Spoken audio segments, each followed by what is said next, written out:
Lightyear, the saddest movie of 2022. And here's my review. Thank you for clicking on my channel. My name is A, and today I want to talk about Lightyear.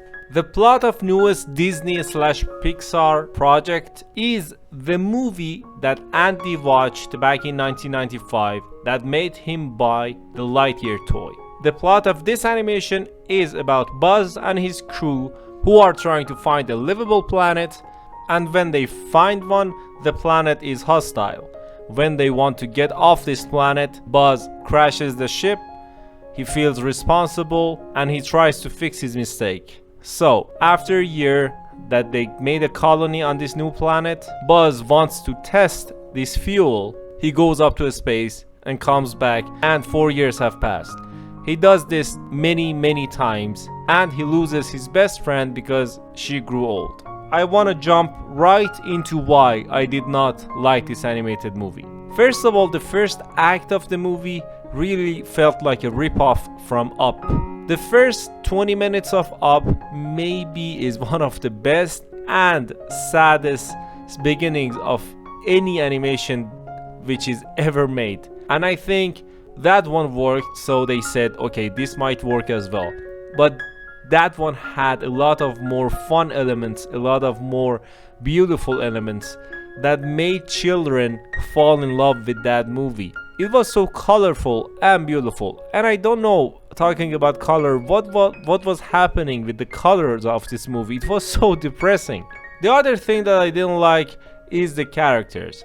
The Toy Story characters are so goddamn iconic. I mean, Woody, Buzz, even Andy, and so many other characters that were so likable and so lovely. I could always feel a bond with these characters, and I loved them, each and every one of them, in one unique way.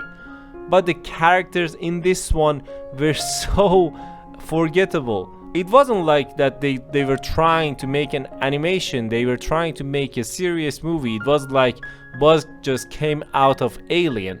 He was that serious. There was nothing to like about Buzz. And the support characters, I instantly forgot their names. And I am sure that after a month, I will not remember how many side characters there were. But for Toy Story, even though I watched that animation a long time ago, I can still remember the side characters. Talking about characters, I also have to mention Zurg, which undid the whole plot of Toy Story 2 and 3 and whatever was going on with Zorg's character. I'm not gonna spoil it, but anyways, Zorg was also ruined in this movie as well. About the story of the movie, well, the plot and the story was too confusing and complicated for children, in my opinion, and even for adults. For example, for me, that I watch a lot of movies, it felt like in every 10 minutes people are doing something new, something else.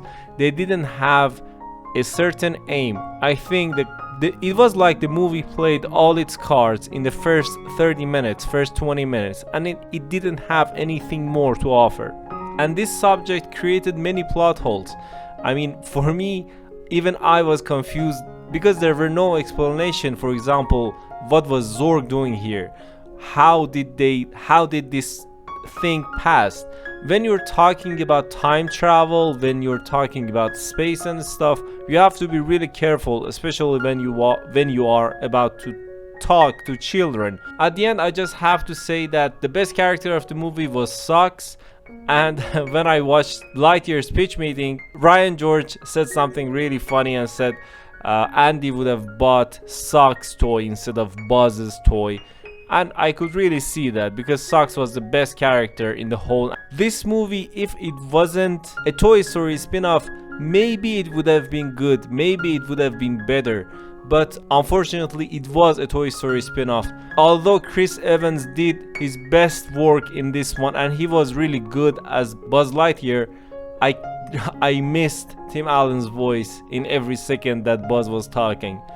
And yeah, that's my review of this movie. This was a really sad movie. This was a really bad movie. Before I watched the movie, when I saw the reviews and the scores of the movie, I was like, no, this movie cannot be this bad.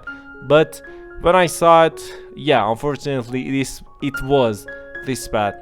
this movie was not a pleasant time travel for me to my childhood, and that's why I'm giving this movie only 4 out of 10. Thank you for listening to my voice. Tell me, what did you think about this movie? Did you find the time to watch this movie?